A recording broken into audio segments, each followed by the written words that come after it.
Hello, and welcome to this section of the chemistry tutor. In the last section, we learned how to handle these redox reactions in a basic solution. And even though it may seem straightforward that we're just taking our procedure for acid solutions and modifying it, we still need to work some problems to get some practice. So that's exactly what we're going to do here. And I think you'll find that it's not a big deal. So CrO4 to negative plus S like this yields S plus CrO2 negative. So that is our reaction. It is net ionic already because you can see the ions everywhere. All of the spectator ions have already been canceled, so to speak. So step one, we're going to say check mark because that's already a net ionic equation. Step two is the half reactions. So now let's write the half reactions down. Let's go ahead and work in green for now. So the chromium goes with the chromium. So what we're going to have is CrO4, negative 2 charge, gives me CrO2, negative 1 charge. So we have negative 2 charge here, negative 1 charge there. That's the half reaction. The other half reaction is negative 2 on the sulfur going to neutral sulfur atom. All right, so then let's go to step 3, which is balancing. I'm going to call it the initial balance. That means balancing everything except for hydrogen and oxygen. So what we have is chromium and chromium is balanced. Sulfur and sulfur is balanced. So I'm just going to check mark that. There's no reason to write it again if I'm not making any changes at all to it. So step number 4. So step 4 is balance oxygen with water, H2O. All right. And so what we're going to have, I definitely have some oxygen here. So CrO4 2 negative goes to CrO2 negative. So here I have 4 oxygens and 2 oxygens. So if I'm going to balance with water, I need 2 more waters on the right-hand side. So that's done. I don't have any oxygens here, so I'm just going to rewrite it. Okay, so I'm done with that. Now the next step is to balance the hydrogens with hydrogen ions. Now we know we're not in a basic solution. We know that because that's given to you in the problem. Balance this equation in basic solution. That's how it would be phrased for you, right? But we pretend it's acidic solution for the purpose of this process. That's kind of how I'm teaching you to do it. So we know that we don't have these in solution, but we just pretend because it works out mathematically that you can do it. So we have CrO4 2 negative yields CrO2 negative plus 2H2O. All right, so we have 4 hydrogens there, so that means we're going to need 4 hydrogen ions here. And again, we know these aren't real, but we're using them to further our balancing here. So we have negative 2 going to sulfur there. There's no hydrogens there to balance, so step 6 is complete. Or I should say step 5 is complete. All right, so let's move over to the other board. And step 6 is going to be balancing the charge. So step 6 is to balance charge with electrons, right? So that's how we add the electrons to the left and to the right-hand side. So let's go ahead and rewrite everything. Let me switch colors to blue. Let me rewrite the top reaction. I have 4 hydrogen ions plus CrO4, that's a negative 2. And then I get on the right-hand side CrO2, that's negative, plus 2H2O. Now again, we need to balance the charge on the left and on the right-hand side, so what we do is we focus on the left and we say we have 4 positives, and then we have only one of these guys, and it's a negative 2. So really what I have on the left is positive 2. And on the right, I have one of these guys, so I have negative 1. This is 0, so it doesn't do anything. So where do I need to add the electrons in order to pull this off? Here's the more positive side, so if I'm going to add electrons, I add them here, and I need to add 3 electrons. If I only added 2 electrons, it would bring it down to 0, so I add the third one to bring it down to match the negative 1. Then I work on the second half reaction, which is very simple. This is the second half reaction, just rewritten. And then you just look at the charge on the left, which is negative 2, and the charge on the right is 0, and ask yourself, where do I need to add these electrons to make them balance? The only place it'll work is on the right-hand side, and you have to add 2 of them to bring it down in balance with it. So we've balanced the electrons. All right, so then step 7 is we balance the gain-loss of electrons, and then we add the equations. Because if we notice here, we're gaining 3 electrons in that reaction, and we're losing 2 electrons over here, so those are definitely not in balance. So how do we fix the problem? Well, if we look at this guy, we have 3 here and we have 2 here. So we kind of flip it around. We'll multiply the top equation by 2. That'll give us 6 electrons. We'll multiply the bottom equation by 3, and that will also give us 6 electrons. So let's go down here and we'll multiply this by 2, this whole equation. So 3 times 2 is 6 electrons. 2 times 4 is 8 hydrogen ions. 2 chromium guys right here. Got to put a 2 here. CrO4 like this. And on the right hand side, we're multiplying by 2, so we have 2 in front of this, CrO2. And then 2 times 2 is 4. Like that. All right, so we're done with that. And then let's take this reaction. We'll do a different color to make it stand out, and we're going to multiply this one by 3. So we'll have 3s, negative 2 charge, yields 3 sulfur atoms, plus 3 times 2 is 6 electrons. And don't forget why we're doing it. Now we have gained 6 electrons here, and we've lost 6 electrons here, so we've achieved balancing of the charge.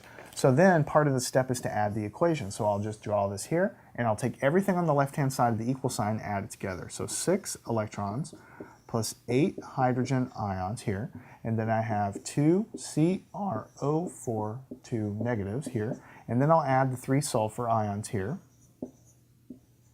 right? I think I have enough room. So then I'll have a yield sign, and then I'll have 2 CrO2 right here, and then I have 4 waters. And then I have 3 sulfur atoms. I don't think I'm going to have room after all, so I have 3 sulfur atoms, and then I have 6 electrons. So that's all on the right-hand side. So that is the final reaction. Number 8 is to cancel.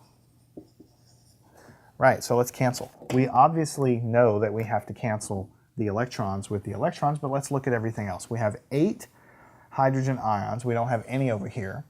We have 2 of these ions. We don't have any of them over here. We have 3 of these ions. We don't have any of them over there. So that is basically all that we can cancel is the electrons. So step 8 is complete. So let me put a check mark there. All right, so then this is basically what the answer would be if we were doing this in acidic solution. Notice that we have 8 hydrogen ions there. That kind of implies that it's an acidic solution that this is taking place in. But in this case, the problem specifies that you're not in an acid solution, you're in a basic solution. So then if we go back to our list and refresh our memory with what we're trying to do, we get down to this point, then we add to both sides of the equation the same number of hydroxide ions as you have of hydrogen ions. So that means that I have 8 hydrogen ions here, and so I need to add 8 hydroxides to the left and 8 hydroxides to the right. That's how you handle it. You just figure out how many H pluses you have, and you add that many of OH negatives, hydroxides, to the left and also to the right. Okay? So let's do that there. So let's go with step 9, add the hydroxides. That's what we're doing in step 9.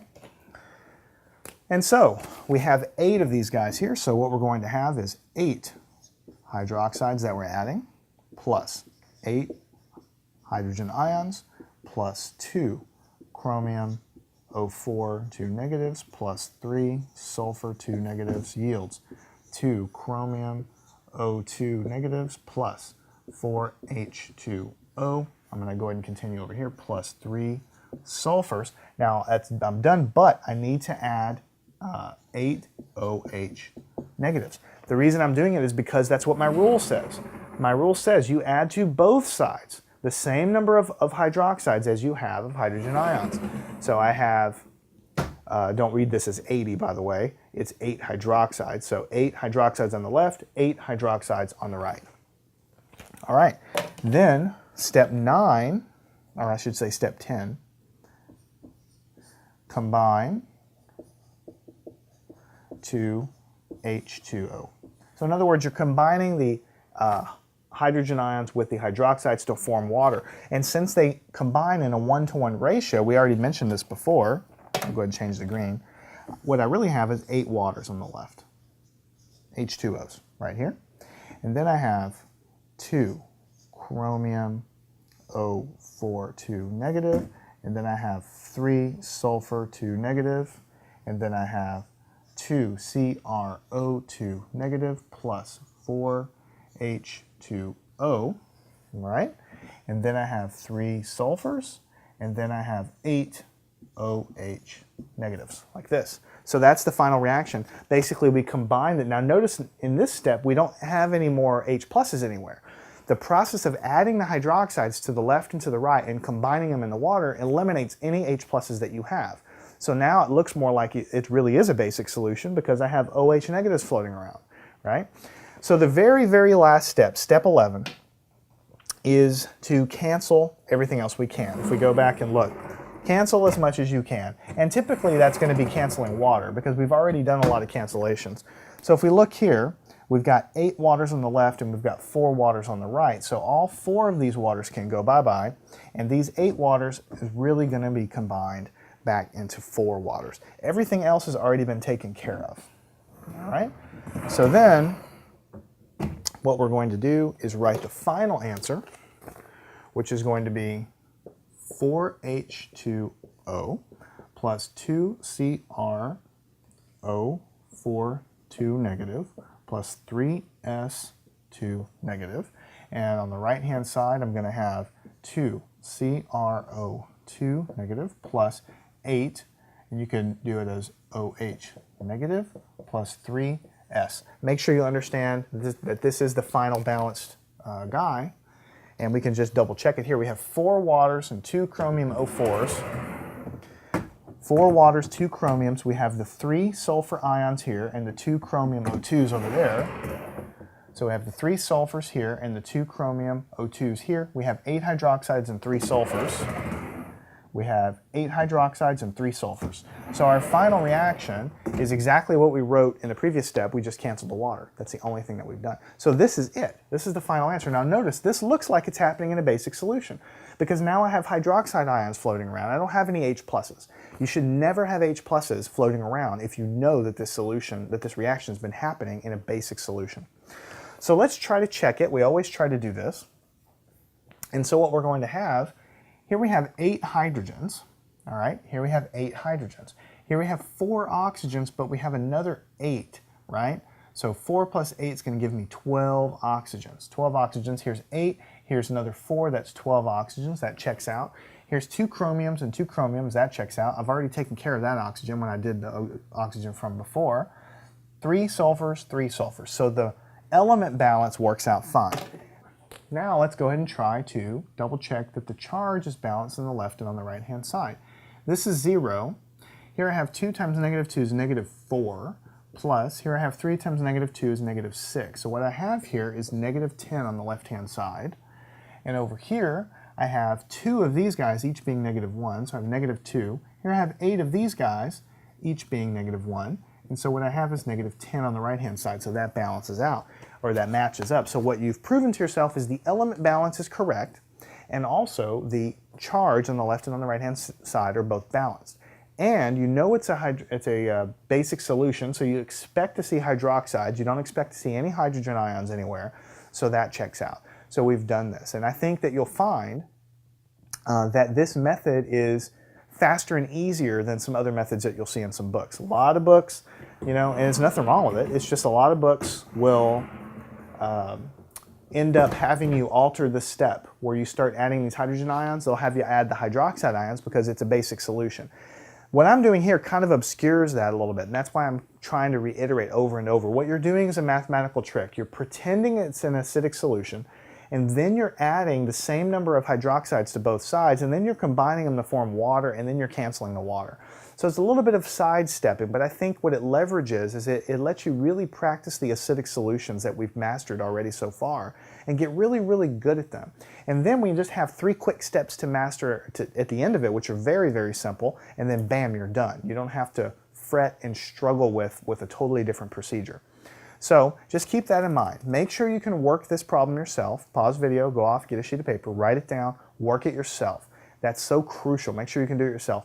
Then follow me to the next section. We'll do another one of these guys in basic solutions, and then we'll just move on from there.